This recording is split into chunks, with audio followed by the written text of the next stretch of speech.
Nakikita niyo po ba na ito ay isang pag-atake din sa administrasyon? In a way, yes. Dahil sabi po natin, ang anumang pagsasampa ng impeachment complaint ay hindi lang ang Pangulo maapektuhan, kundi mismo ang bansa at ang ekonomiya. Pag-atake sa administrasyon ang paghahain ng impeachment complaint laban kay Pangulong Ferdinand Marcos Jr. Ito ang paniniwala ng palasyo kasunod ng pag-usad ng naturang reklamo laban sa Pangulo sa House of Representatives. Nai-refer na kahapon sa House Committee on Justice ang dalawang verified impeachment complaints laban kay PBBM. Ayon kay Palace Press Officer Undersecretary Claire Castro, hindi lamang ang Pangulo ang maapektuhan nito, kundi maging ang ekonomiya ng bansa sa pagsasampa ng impeachment complaint.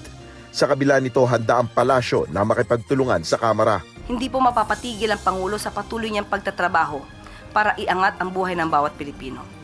Kung kinakailangan po at sinasabi na dapat na magbigay ng anumang dokumento, muli ang Pangulo po ay gumagalang sa proseso.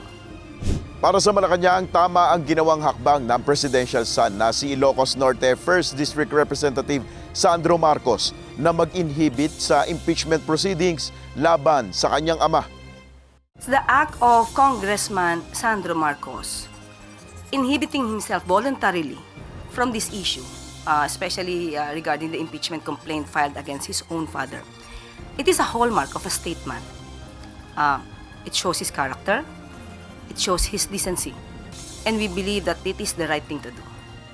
Giit ni Yusek Castro, hindi nakikialam si Pangulong Marcos sa anumang aksyon ng kanyang anak na si Congressman Sandro. Alam niya ng presidential son ang sinasabi ng batas at kung ano ang nararapat gawin. Nel Maribuhok, UNTV News and Rescue. Diyos ang aming sandigan, serbisyo publiko ang aming pinahalagahan.